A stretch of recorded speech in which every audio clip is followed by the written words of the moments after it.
चलिए मंत्र पाठ। ओम सहनाववतु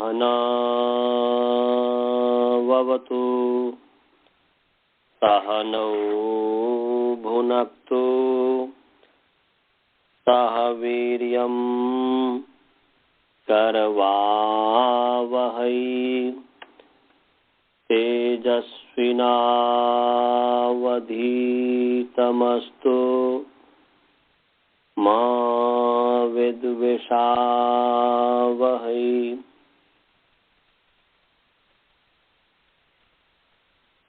येन धौता गिरः पुंसां विमलैः शब्दवारिभिः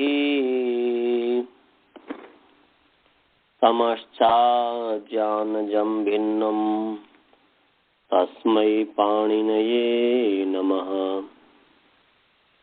वाक्यकारं वरुरुचिं भाष्यकारं पतञ्जलिं पाणिनि सूत्रकारं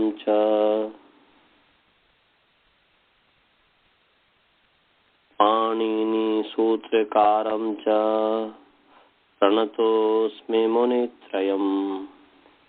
ओम शांति शांति शांति।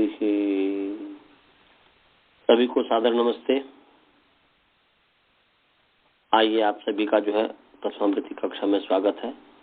क्षमा करेंगे, कुछ ऐसी अपने मंदिर की कुछ बातचीत थी, इसलिए जो है हमारे अधिकारी का फोन आया हुआ था, उनसे बातचीत करनी पड़ी थी। हमारा जो है दीधी वेबीटाम ये सूत्र चल रहा था और इसका अर्थ मैंने बताया था कि दीदी वेबीटाम इका स्थाने वृद्धि प्राप्त तेन भवतः, अर्थात दीदी वेबीटाम इका स्थाने गुण वृद्धि न भवतः।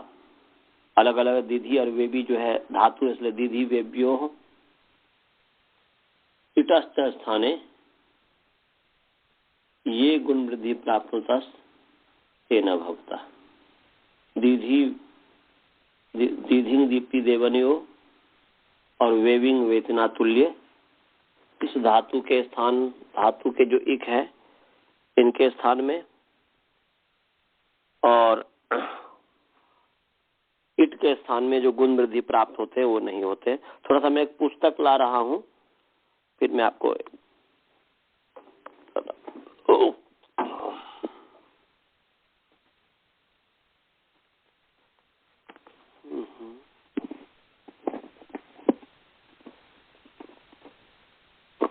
हे भगवान,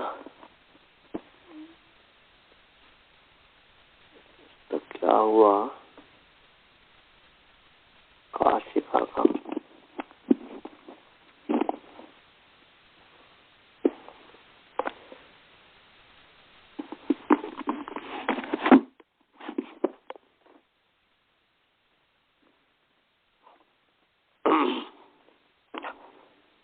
तो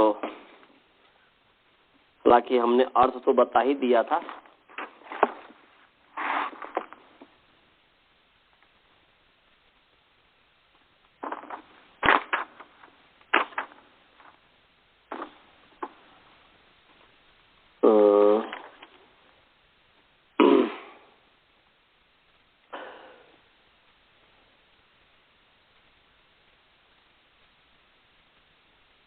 तो यहाँ पर जो है एक तो ये है कि दीधी वेबीटाम जो है, दीधी वेबीटाम में वैसे देखा जाए तो दी धातु जो है, दी धातु जो है वो दी धातु जो है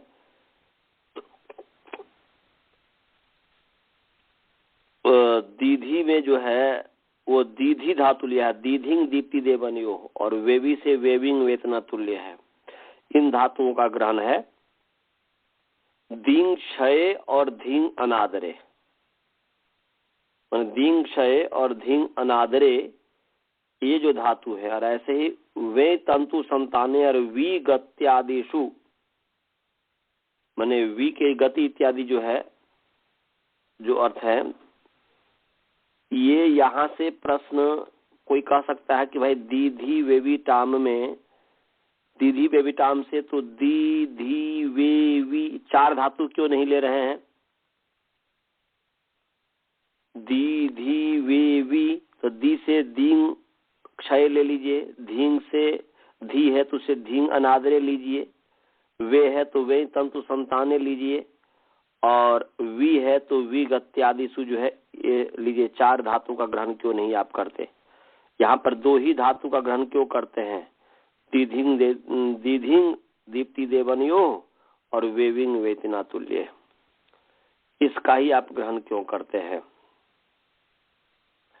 तो इसमें जो है व्याख्यान ही प्रमाण है, इसमें जो है महाभाष्यकार ही प्रमाण है कि महाभाष्यकार ही कहते हैं इस तरीके का कि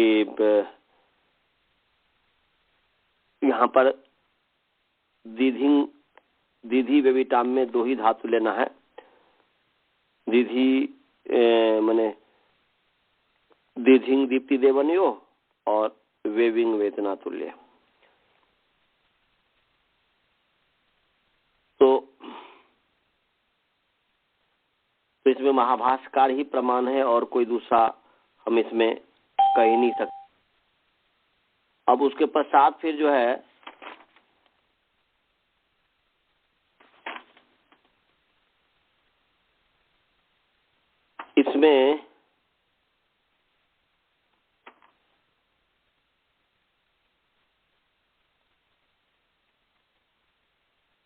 इसमें जो है यहाँ पर इत का जो ग्रहण जो है,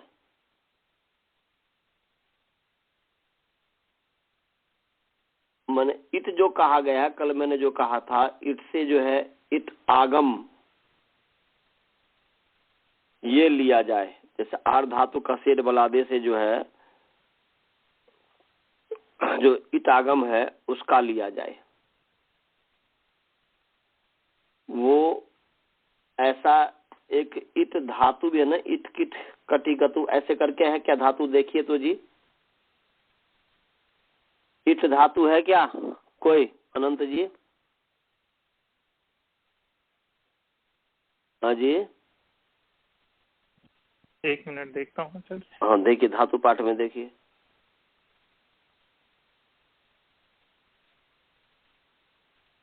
इट जो है, मैं भी जो है पढ़े देखता हूँ थोड़ा। ये दीदी बेबीटाम कितने नंबर सूत्र है? ये दीदी बेबीटाम 6वां नंबर सूत्र। 6वां नंबर सूत्र है। इटगतो है ना? इटगतो। अच्छा, इटगतो है जी। ये तो आपका ये हट गया क्या? भादिगण में है आचार्य जी इटगतो। हाँ हाँ, आचार्य एक बोले हैं है इट तो एक फालतू की बात कर, एक इट गतो 1 6 है ना जी दीदी बेबीटाम जी? 1 1 6। कर दिया यार, सॉरी।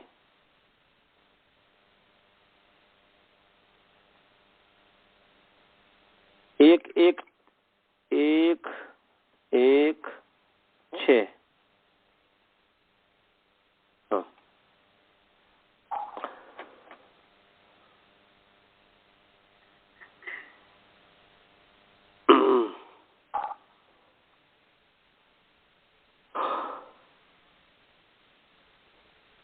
अब यहाँ पर जो है एक तो ये है कि यहाँ पर न्यासकार जो है, यदि आप न्यास निकालेंगे तो वहां पर कहा है कि ननु च दींग क्षय धींग अनादरे वे तंतु संताने वी गति प्रजन कांत्य सन खादनेशु इत्येतेषां ग्रहणम कस्मान न विज्ञायते। ये क्यों नहीं जाना जाता? चार यदि ऐसाम ग्रहणम अभिमतम स्यात् संदेहार्थम, फिर ये कह रहे हैं, इसका उत्तर दे रहे हैं कि यदि दीधी वेविटाम दीधी वेवी टाम में इस चार धातु ग्रहण करने का अभिमत होता तो इसको ऐसा सूत्र न करके वे वी धी दी टाम ऐसा न्यास करना चाहिए था, ऐसा बनाना चाहिए था। मने क्योंकि जो है बोलते यदि ऐसा ग्रहण अभिमतम स्यात् तो असंदेहार्थम की संदेह ही न हो, यहाँ संदेह हो रहा ना जी, तो संदेह ही न हो इसके लिए जो है वे धी दी टाम, तो वी से वी गति प्रजन कांत्य सन खादने हो जाता, वे से वे तंतु संताने हो जाता, धी से जो है धींग अनाद्रे हो जाता और दी से जो है दींग क्षय हो जाता और फिर इट जो है। तो यहाँ पर ऐसा सूत्र बनाते जिससे कोई संदेह ही नहीं होता, तो परंतु ऐसा न बना करके ऐसा बनाया है, दीधी वेविटाम बनाया है। इससे पता चलता है कि यहाँ पर जो है दो ही धातु का ग्रहण होगा, दीधिंग दीप देवनियो वेविंग वेतना तुल्य। अब आगे प्रश्न ये है कि अभी आपने कहा कि इट गतौ, तो बोल रहे हैं कि श्रीमान जी यहाँ पर इट गतौ से इट का ग्रहण क्यों नहीं होता? क्योंकि धातु के साथ दीधिंग और वेविंग धातु के साथ पढ़ा हुआ है, दीधिंग और वेविंग इस धातु के साथ पढ़ा हुआ है, तो धातु के साथ पढ़े होने के कारण इट को धातु मानना चाहिए था, ये क्यों नहीं हुआ? तो इसका उदाहरण उत्तर दे रहे हैं कि नहीं तदस्ती, ऐसी बात नहीं है। क्यों? यहाँ अल्पाच तरम जो है इसमें समास है ना जी, क्या समास है? दीधी च वेवी च इट च इति दीधी वेवी ट, ऐसा हमने समास किया था ना जी। दीधी च वेवी च इट च इति दीधी वेवी ट। तो यहाँ पर जो है दीधी में कितने अच हैं जी? 2 अच हैं। वेवी में कितने अच हैं जी? 2 अच हैं। और इट में कितने अच हैं जी? बोलिए। 1 अच है, 1 अच है। तो एक सूत्र है अल्पाच तरम,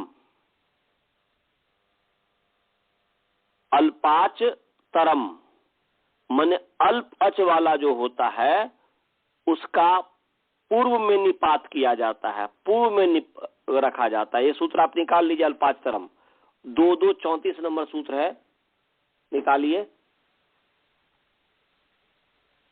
2-2 34 नंबर सूत्र है,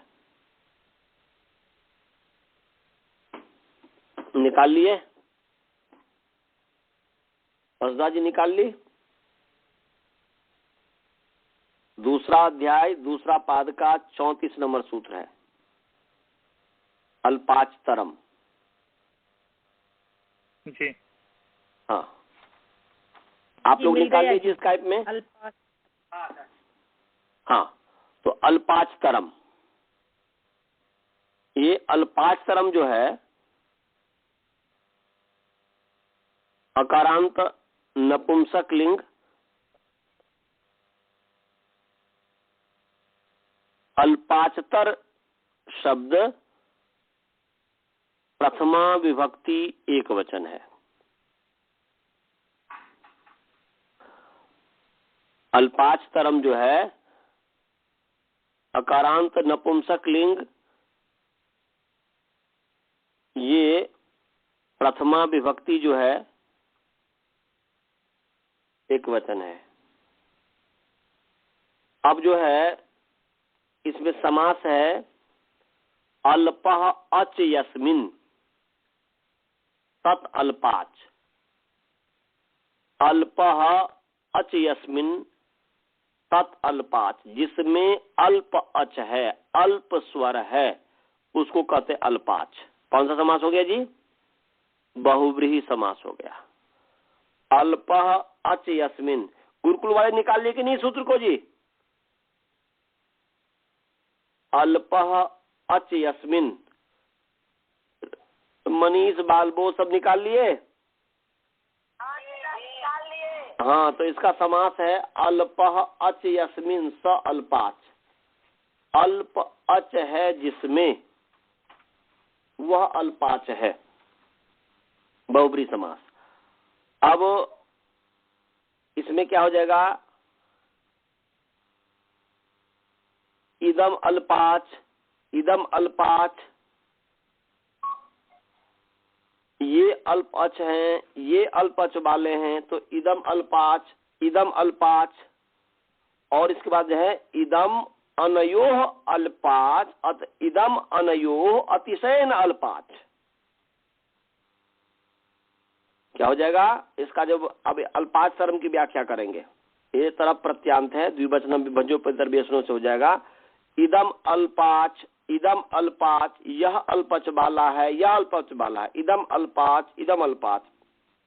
हम इन दोनों में से इदम अनयोः अतिशयन अल्पाच, ये इन दोनों में सबसे अधिक अल्पच वाला है, तत् अल्पाच तरम। ऐसा इसका विग्रह होगा अल्पाच तरम का। फिर सुनिए, अल्पाच का मैंने विग्रह किया अल्पः अच यस्मिन। क्या विग्रह किया जी? अल्पः अच यस्मिन स अल्पा तत् अल्पाच। अल्प अच है जिसमें, उसको अल्पाच कहते हैं। अल्प अच है जिसमें, उसको अल्पाच कहते हैं। और इदम अल्पाच, इदम अल्पाच, यह अल्पच वाला है। दो चीज होगा तो दो में, यह अल्पच वाला है, यह अल्पच वाला है। परंतु इन दोनों में से एक जो है, यह इन दोनों में से सबसे अधिक अल्पच वाला है, दोनों में से अल्पच वाला है, तो इसलिए अल्पाचतर होगा। माने इदम अल्पाच, इदम अल्पाच, इदम अनयोः अतिशयन अल्पाच। इन दोनों में ये जो है अत्यधिक अल्पच वाला है इन दोनों में, इसलिए अल्पाच तरम हो गया। और दो में से एक को विभाग करना हो अल्पाच में, तो उसमें तरप प्रत्यय लग जाता है, तो अल्पाच तरम हो गया। सभी को समझ में आ गया अल्पाच जी? मैं बोलूं कि अयम बालः, अयम बालः, परंतु अयम बालः अनयोः अतिशयन बालः, ये भी बालक है, मनीष भी बालक है, और बालबोध भी बालक है। अयम अयम मनीषः अपि बालकः अस्ति, अयम बालबोधः अपि बालकः वर्तते। परंतु मनीष नामना बालः अनयोः मध्ययोः, माने मनीष बाल बोधयोः मध्ययोः अतिशयेन बालः इति बालतरः, माने मनीष भी बालक है, और क्या मैं भी नाम बोला जी? नाम ही भूल गया। क्या नाम है उसका जी? बालबोध। हाँ, मनीष, हाँ मनीष भी बालक है, बालबोध भी बालक है, परंतु इन दोनों में मनीष अधिक बालक है, अधिक छोटा बालक है, तो वहां पर जो है जाएगा मने लघु बाल तरह या लघु तरह, इन दोनों में छोटा है तो लघु तरह हो जाएगा। तो कहने का अभिप्राय है कि ऐसे ही यहाँ पर यह भी अल्पाच है, यह भी अल्पाच है, परंतु दोनों में जो अधिक अल्पाच है उसको अल्पाचतर कहेंगे। समझ गए जी? तो सबसे कम अल्पच वाला को अल्पाचतर कहेंगे, अनेक अल्पाच में सबसे कम अच वाला जो हो गया। अब जो है यहाँ पर द्वंद्व समास, ये जो है ना, पीछे चार थे, द्वंद्व कहा था, ये 2-2-29 नंबर द्वंद्व समास का प्रकरण चल रहा है। तो बोलने की द्वंद्व समास से द्वंद्वे घी से द्वंद्वे की निवृत्ति आ रही है। यहाँ पर देखिए 2-2-32 नंबर सूत्र है, इसलिए द्वंद्वे घी से द्वंद्वे हो गया। तो अगर कि द्वंद्वे समासे अल्पाच तरम शब्द रूपम पूर्वम प्रयुक्तव्यम। यहाँ पर जो है उपसर्जनम पूर्वम जो 2-2-30 है, उससे पूर्वम की अनुवृत्ति आ रही है, 2-2-30 से पूर्वम की अनुवृत्ति आ रही है उपसर्जनम पूर्वम से। तो हो गया अल्पाचतरम शब्द रूपम पूर्वम प्रयुक्तव्यम द्वंद्वे समासे। द्वंद्वे समासे अल्पाचतरम शब्द रूपम पूर्वम प्रयुक्तव्यम। द्वंद्व समास में अल्पाचतर जो अल्प अच सबसे अधिक अल्प अच वाला जो शब्द है, शब्द रूप है, उसको पूर्व में प्रयोग करना चाहिए, उसका प्रयोग पूर्व में होता है। तो अब यहाँ पर देखिए दीधी वेबीटाम में, तो दीधी च वेबी च इट च इति दीधी वेबीटा, तो दीधी च वेबी च इट च ये द्वंद्व समास जो है, इसमें सबसे अल्प अच वाला कौन है? बोलिए जी। द्वंद्व समास में सबसे अल्प अच वाला है इट। गुरुकुल में सब, गुरुकुल वाले को समझ में आ रहा है? तो सबसे अल्प वाचा, तो अल्पाक्षरम से यहाँ पर जो है इसका पूर्व में निपात करना चाहिए, मुझे पूर्व में रखना चाहिए। समझ गया जी? परंतु ऐसा नहीं किया है, ऐसा पूर्व में नहीं इसको रखा है, हाँ उससे उल्टा किया है। तो ये जो है पूर्व में जो उल्टा किया, मैंने ये उल्टा कर दिया, इट को पहले करना चाहिए था, वो इट को पहले न करके बाद में किया है। ये जो इससे पता चलता है कि यहाँ पर इट से इट आगम है, यहाँ पर धातु नहीं है। सभी को समझ में आ गया जी? स्काई वाले समझ गए? स्वाति जी आप समझ गई? द्रोण जी और राजभल्ला जी, राजभल्ला जी समझ में आ गया? और गुरुकुल वाले को सबको समझ में आ गया? यदि कोई भी पूछे कि भाई यहाँ पर दीधी और वेबी जब धातु है तो उस धातु के साहचर्य से इट को भी धातु कहना चाहिए, इट गतौ, वह क्यों नहीं धातु का ग्रहण किया? तो क्या बोलेंगे भाई, धातु का यदि ग्रहण यहाँ होता तो नियम तो ये है कि अल्पाक्षरम द्वंद्व समास में अल्प अच वाला का पूर्व में प्रयोग किया जाता है। तो पूर्व में प्रयोग यहाँ पर भगवान पाणिनि जी नहीं किया है, नहीं किया है, विपर्यास उल्टा कर दिया है। तो वहां पर भगवान पाणिनि जी कुछ कहना चाहते हैं, कहना यही चाहते हैं कि भाई यहाँ पर इट से यहाँ पर इट आगम ग्रहण हम करना चाहते हैं, इसलिए हमने पूर्व में प्रयोग नहीं किया। समान जाति वाला नहीं है। हाँ मैंने समान मैंने वो दीदी वे भी जब धातु है तो उसको भी धातु ही होना चाहिए था, क्योंकि धातु साहचर्य से, धातु के साहचर्य से बोलते है ना। संयोग एक परिभाषा है कि संयोग निर्देशन नाम सभा प्रवृत्ति सभा में ऐसा कुछ है कि भाई जिसके साथ प्रयोग होता है, जिसके साहचर्य में है तो उसके साथ ही वो ग्रहण होता है। एक परिभाषा है, वो भी हमें परिभाषा याद नहीं आ रहा है, तो वो परिभाव यही है कि भाई उसके साहचर्य से, धातु के साहचर्य से धातु का ही ग्रहण होना चाहिए था। तो वो न ग्रहण करके ये इत आगम जो ग्रहण किया जा रहा है, इसलिए ग्रहण किया जा रहा है क्योंकि यहाँ पर अल्पाक्षरम से पूर्व में प्रयोग करना चाहिए, परंतु उसके उल्टे विपरीत किए हैं, अंत में प्रयोग किए हैं। इससे पता चलता है कि यहाँ पर इट से इत आगम लिया जा रहा है, धातु नहीं लिया जा रहा है। समझ गए? अब आगे चलते हैं। तो दीधी वेवी टाम, इसका उदाहरण आदिध्यनम, आदिध्यकः। तो दीधिंग धातु है, अनुबंध लोप हुआ, दीधी हो गया। धातु संज्ञा है, धातु संज्ञा होने से धातु के अधिकार में जो है ल्युट च, ये प्रतिभा ल्युट च निकाल लीजिए। 3-3-115, 3-3-115 नंबर सूत्र है ल्युट च, बहुत ही सरल अर्थ है।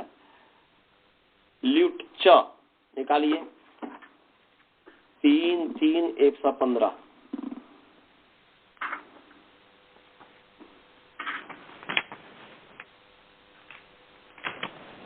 तीन 115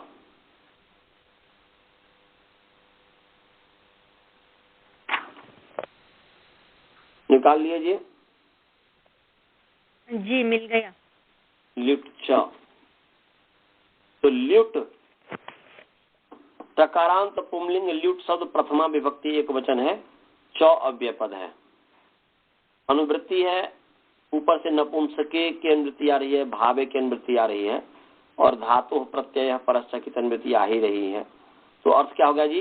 धातु परः ल्युट प्रत्ययो भवति, धातु परश्च, ऐसा धातु से परे, धातु पर क्या हो जाएगा? धातु परः ल्युट प्रत्ययः अपि भवति भावे अर्थे नपुंसके, या नपुंसक लिंगे, या सप्तमी को पहले दे दीजिए, जैसे सिखाया हूं कि नपुंसके लिंगे भावे अर्थे धातु परः ल्युट अपि भवति, च का अर्थ है अपि, धातु परः ल्युट प्रत्ययो अपि भवति, धातु से पहले ल्युट प्रत्यय भी होता, नपुंसक लिंग में भाव में ल्युट प्रत्यय भी, जैसे नपुंसके भावेकता ऊपर जो सूत्र है 3-3-14 नंबर सूत्र, वो कहता है नपुंसक लिंग में भावेकता होता है, और ल्युट च कहता है कि ल्युट भी होता है, च माने भी, च माने भी, च का क्या अर्थ होता है जी? भी। तो अर्थ हो गया कि नपुंसक लिंगे नपुंसके भावे धातु परः ल्युट प्रत्ययः अपि भवति, ल्युट प्रत्ययः अपि भवति। समझ गया जी? धातु परः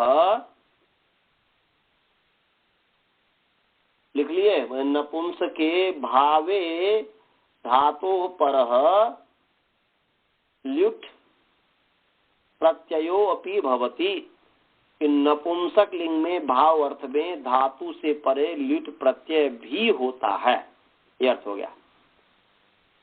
समझ में आया जी?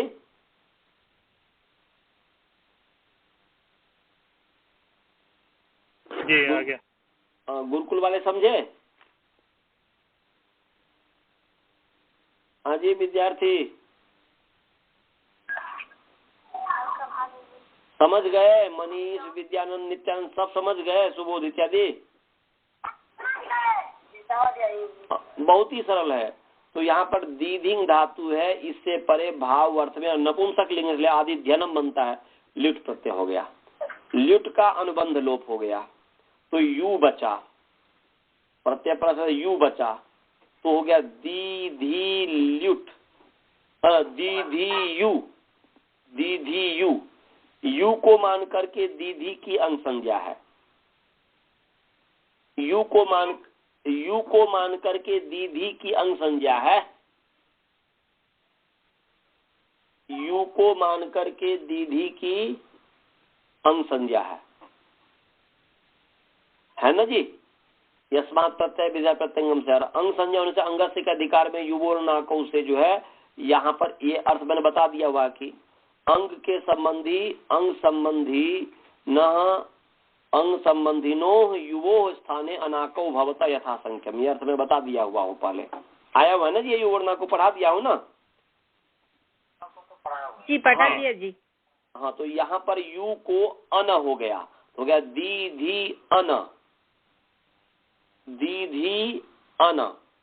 अब इस स्थिति में अन को मान करके जो दीधी है, दीदी की अंग संज्ञा है, अंग संज्ञा होने से अंगस्य के अधिकार में सार धातु कार धातु कैसे गुण प्राप्त हुआ, क्योंकि सार धातु और आर धातु के परे रहते इगंत अंग को गुण होता है, तो दीधी इगंत अंग है, उसके अंतिम अल के स्थान में गुण प्राप्त हुआ, ये अन आर्धातुक है, आर्धातुकम शेष, तिंशित से भिन्न प्रत्यय है, तिंशित भिन्न प्रत्यय आर्धातुकम भवति, तिंग और शित से भिन्न जो प्रत्यय है आर्धातुक होता है, शेषा माने तिंशित भिन्न प्रत्यय, तिंग और शित से जो भिन्न प्रत्यय है उसका नाम आर्धातुक है, तिंग और शित से जो भिन्न प्रत्यय है उसका नाम आर्धातुक है। तो यहाँ पर अन की जो है आर्धातुक संज्ञा है, तो इसलिए गुण प्राप्त है, दीधी में ई को गुण प्राप्त है, तो वहां पर फिर दीधी वेविताम कहता है कि दीधी धातु के इक के स्थान में गुण वृद्धि नहीं होते। जो पूछा था ना जी, यहाँ गुण प्राप्त है तो ये निषेध कर दिया, दीधी के इक के स्थान में गुण नहीं होते, यदि हो जाता तो फिर जो है अर्थ का अनर्थ हो जाता है, वो अनिष्ट सिद्ध होता है, इसलिए यहाँ पर गुण नहीं है। तो दीधी वेबी इटाम स्थाने या दीधी वेब्यो इटस्त स्थाने, दीधी वेब्यो एक साथ कर दीजिए क्योंकि धातु है, इट अलग है, इसलिए दीधी वेब्यो इटस्त स्थाने गुण वृद्धि न भवता। दीधी वेबी और इट के इका स्थाने, इका जोड़ना है, दीधी वेब्यो इटश्च इका स्थाने गुण वृद्धि न भवता। दीधी वेबी और इट के ई के स्थान में गुण वृद्धि नहीं होता, तो यहाँ पर दीधी है, उसके इक के स्थान में ई के स्थान पर गुण हो रहा था, वो नहीं हुआ, तो दीधी का दीधी ही रहा, तो दीधी अन है। अब इस स्थिति में जो है यहाँ पर अब जो है इकोनची भी प्राप्त है कि नहीं जी? पहले ही इकोनची प्राप्त था, ऐसा करना चाहिए था, दीधी अन है, इकोनची प्राप्त है, परंतु वर्ण कार्य से वर्णाद अंगम बलीय, वर्ण कार्य से अंग कार्य बलवान होता है।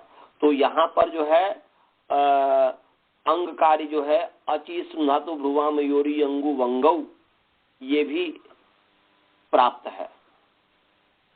और फिर जो है एरण्य का जो संयोगो पूर्व से भी प्राप्त है, और सार्धात कार्धात कयो भी प्राप्त है। तो इसी क्रम से प्राप्त कराइएगा, ध्यान से सुनेंगे अनंत जी, आपको लिखना होगा। तो सबसे पहले दीधी अन में इको एनची प्राप्त है, तो फिर वहां पर परिभाषा उपस्थित कर दीजिएगा कि वर्णाद अंगम बलीय, वर्ण कार्य से अंग कार्य बलवान होता है, और परत्वात भी है।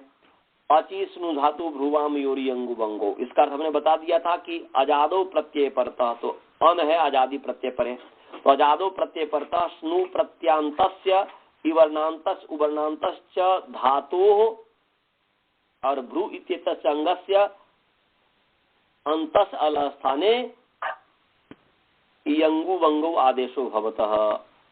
तो उ को उबंग, ई को इयंग, तो यहाँ पर दीधी है, तो आजादी प्रत्यय है अन, उसके पर रहते ई वर्णांत धातु है दीधी, उसके अंतिम अल जो ई है, इसके स्थान पर इयंग आदेश प्राप्त हुआ, तो वो उसको बांध करके अपवादत्वात् परत्वात् जो है एरद एकाचा संयोगो पूर्वस्य से जो है यन आदेश हुआ है, परंतु उसको प्राप्त हो रहा है, जिसका अर्थ मैं अभी बताऊंगा।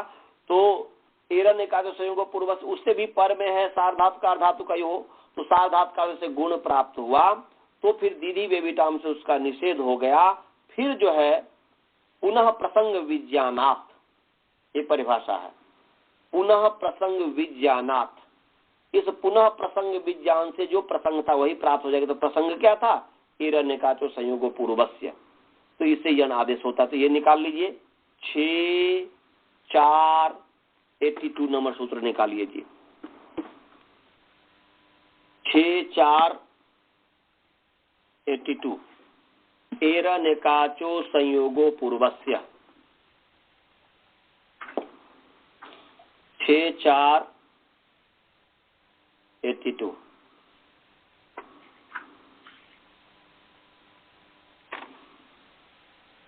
6 4 82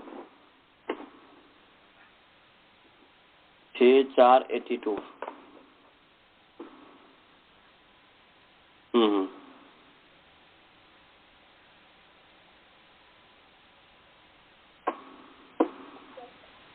निकाल लिए? एरण्य काचो संयोगो पूर्वस निकाल लिए जी। तो अर्थ क्या हो गया जी? एरण्य काचो संयोग, पहले पद छेद कीजिए, एह एह, तो इकारांत पुमलिंग ई शब्द षष्ठी विभक्ति एक वचन, ओम एह इकारांत पुमलिंग ई शब्द षष्ठी विभक्ति एक वचन।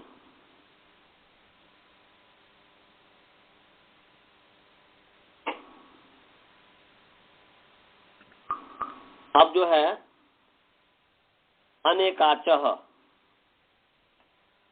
अनेकाचः चकारांत पुमलिंग अनेकाच शब्द षष्ठी विभक्ति एक वचन, और असंयोग पूर्वस्य, तो अकारांत पुमलिंग असंयोग पूर्व शब्द षष्ठी विभक्ति एक वचन, या सर्वनाम कर दीजिए। सर्वनाम पुंलिंग असंयोग पूर्व नहीं सर्वनाम नहीं होगा, ये अकारांत ही होगा। अकारांत पुंलिंग असंयोग पूर्व शब्द षष्ठी विभक्ति एक वचन है, तो पदच्छेद हो गया। फिर मैं बोल रहा हूँ ए इकारांत पुंलिंग ई शब्द षष्ठी विभक्ति, जैसे हरि का हरेह बनता है, ई का एह षष्ठी विभक्ति एक वचन है। अनेकाच चकारांत पुंलिंग अनेकाच शब्द षष्ठी विभक्ति एक वचन है। असंयोग पूर्व से है अकारांत पुंलिंग असंयोग पूर्व शब्द षष्ठी विभक्ति एक वचन। पदच्छेद अब विभक्ति सभी को समझ में आ गया। अब जो है समास हमने पीछे कर भी दिया था, आगे अच्छे सुना तो भ्रुवाम हुस्नुबो सार धातु पर कर दिया था अनेकाच का समास, पर तभी फिर कर दे रहे हैं। अनेकाच पहले है न एक अनेक और अनेक अच यस्मिन स अनेकाच, माने जो एक नहीं हो अनेक, और अनेक अच है जिसमें वह अनेकाच है।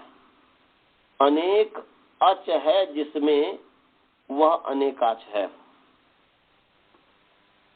अनेक अच है जिसमें वह अनेकाच है। अनेक अच है जिसमें वह अनेकाच है। समझ गया जी? तो दीधी अनेकाच वाला है कि नहीं? दीदी में अनेकाच है कि नहीं? एक है क्या दीदी? दो अनेकाच हो गया ना। और असंयोग पूर्वो, असंयोग पूर्वज का हमने उसमें बताया था, न विद्यते संयोग पूर्वो यस्मात् तो असंयोग पूर्व, न विद्यते संयोग पूर्वो यस्मात् तो असंयोग पूर्व। नहीं है संयोग पूर्व जिससे पूर्व, जिससे पहले संयोग नहीं है, उसको असंयोग पूर्व कहेंगे। तो असंयोग पूर्व से जो है ये एक का विशेषण है। असंयोग पूर्व से इकारस्य, ऐसा अर्थ हुआ। असंयोग पूर्व से इकारस्य, तो ये तो अब इसमें जो है समास कर दिया। समास सभी को समझ में आ गया जी? दोनों बहुब्री समास है। अब इसमें जो है अचि स्नु धातु, हाँ कुछ पूछना है?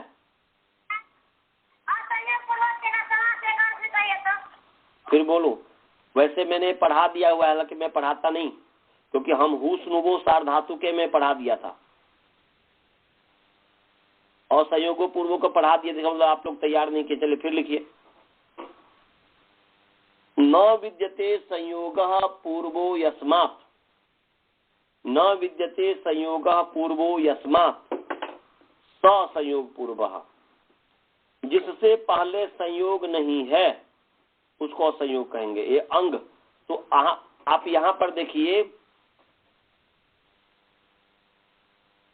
दीधी है और अन है, दीधी है और अन है, तो अन को मान करके तो दीधी की अंग संज्ञा है। तो बताइए अंग में ऐसा कौन सा वर्ण है जिससे पूर्व में संयोग नहीं है? मनीष जी बोलेंगे। दीधी में देखना है, क्योंकि अंग में देखना है, तो अन को मान करके दीधी की अंग संज्ञा है। तो दीधी में ये बताइए, दीधी इसमें द ई ध ई, द प्लस ई ध प्लस ई, तो इसमें बताइए ऐसा कौन सा वर्ण है जिससे पूर्व में संयोग नहीं है? मनीष जी बोलो, लिखो। आप लिखोगे तो समझ में आएगा। द प्लस दीदी का जब तोड़ोगे, खंड करोगे तो क्या हो जाएगा? द प्लस ई प्लस ध प्लस ई, तो चार जो वर्ण है, इस चार वर्ण में देखो और देख करके बताओ कि ऐसा कौन सा वर्ण है जिससे पहले संयोग नहीं है।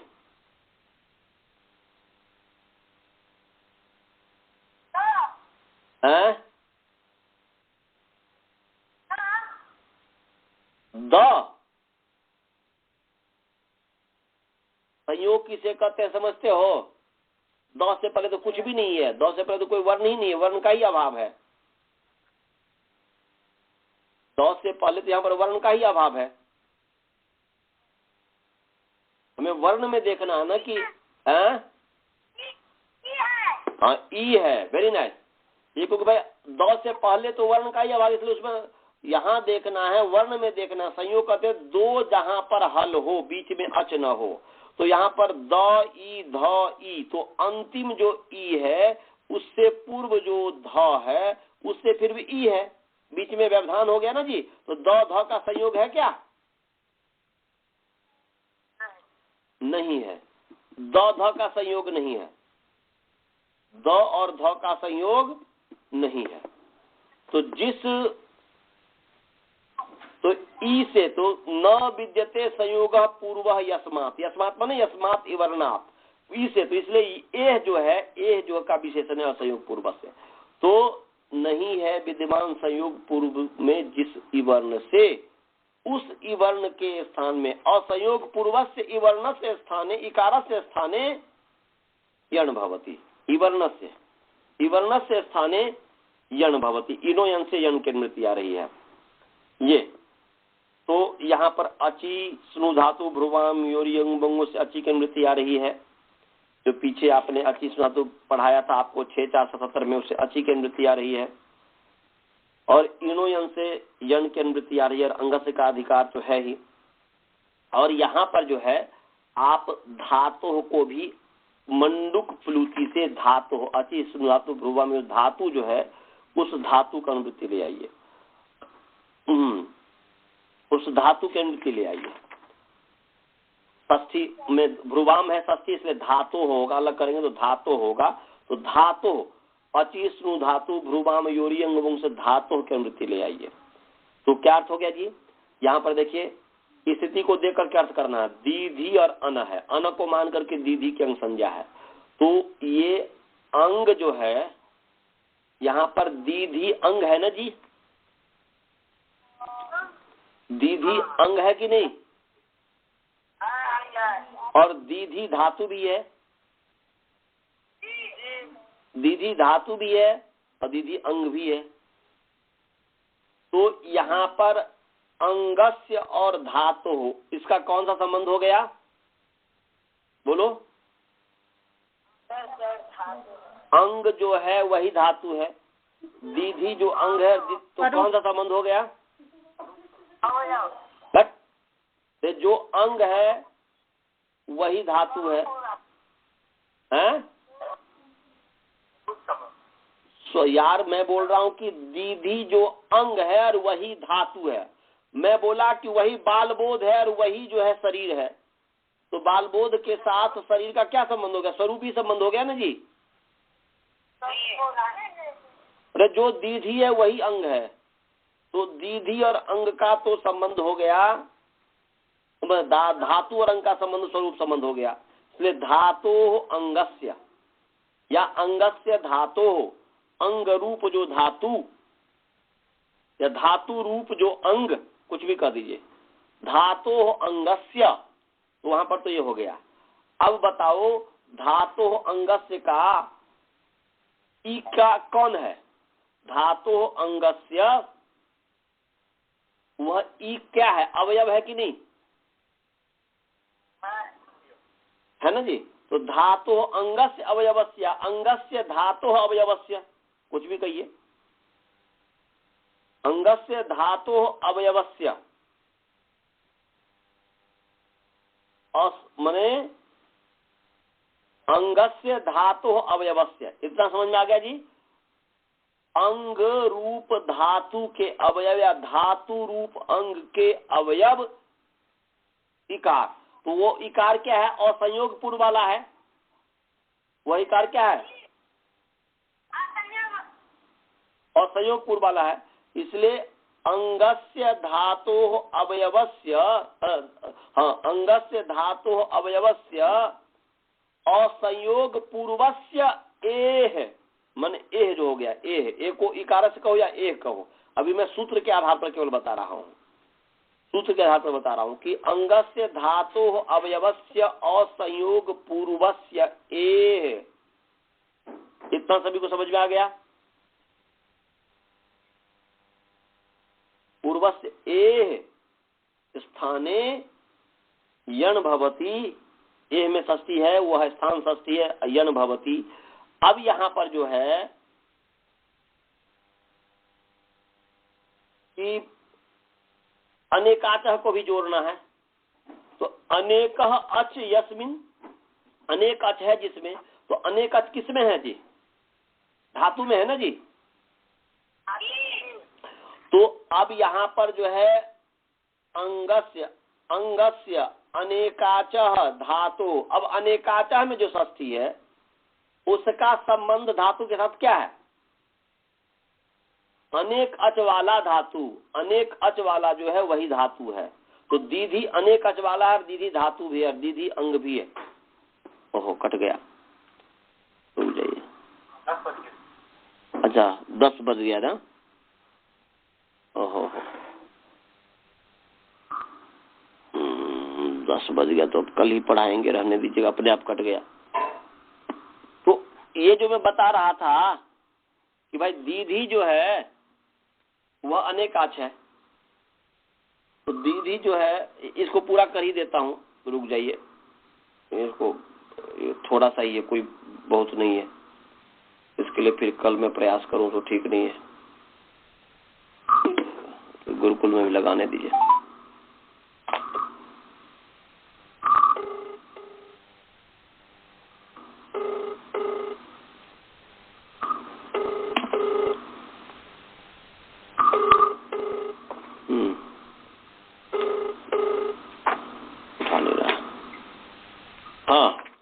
चलिए जी, तो मैं बता रहा था कि जो दीधी जो है वह अनेकाच है, तो अनेकाच का दीधी के साथ कौन सा संबंध हो गया? धातु के साथ, बोलो। चौपटनाथ कहीं का रे, अनेक अच है जिसमें, अनेक अच किसमें है? धातु में। अरे धातु में अनेक अच है, तो अनेक अच धातु हो गया ना जी। तो वहां पर अनेकाचा में जो षष्ठी है उसका दीधी जो धातु है उसके साथ कौन सा संबंध हुआ? स्वरूप संबंध हुआ ना जी।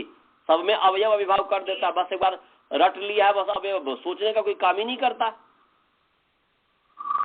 अनेक अच वाला है दीधी धातु, तो अनेकाचः का दीधी के साथ धातु के साथ स्वरूप संबंध है। तो अंगस्य अनेकाचः धातु,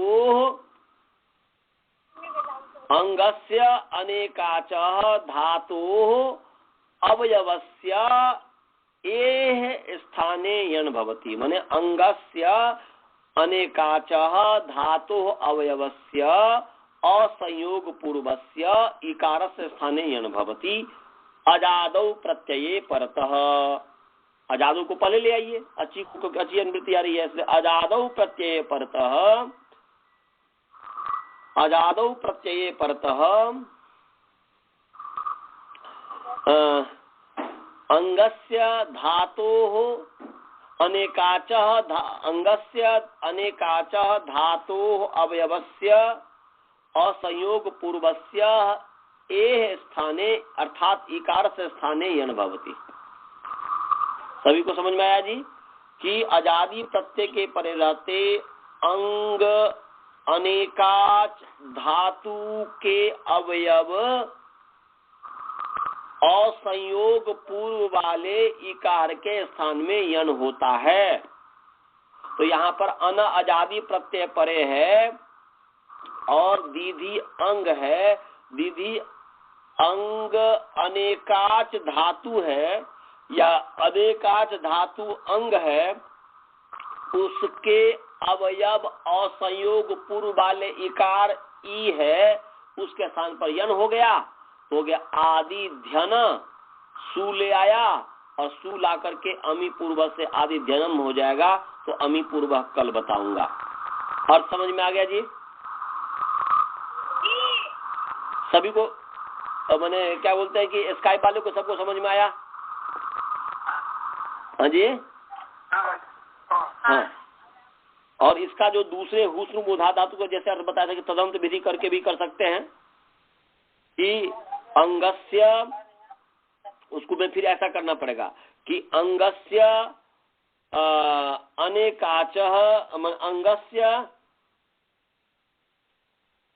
अंगस्य धातोः अवयवः संयोगः पूर्वो यस्मात् वर्णात् न भवति तदन्तस्य अनेकाचो अचि परतः जनादेशो भवति। ये तदंत विधि करके कर दिया है, प्रथम वृत्ति का तदंत विधि किया है, एक कल समझाऊंगा। अब यह समय नहीं है, अब एक मैं आपको समझा दिया जो कि आपको वो समझ में आ जाएगा तो इसकी आवश्यकता नहीं होगी, परंतु तब भी जो है प्रथम वृत्ति में जो अर्थ किया है तो क्यों ऐसा अर्थ किया है ये कल मैं आपको समझाऊंगा, तदंत विधि क्यों की है। अब मंत्र पाठ करता हूँ, किसी को कोई प्रश्न तो नहीं है? चलिए। ओम पूर्णमदः पूर्णमिदं पूर्णात् पूर्णमुदच्यते पूर्णस्य पूर्णमादाय पूर्णमेवावशिष्यते। ओम शांति शांति शांति। चलिए सभी को सादर नमस्ते। नमस्ते। नमस्ते नमस्ते।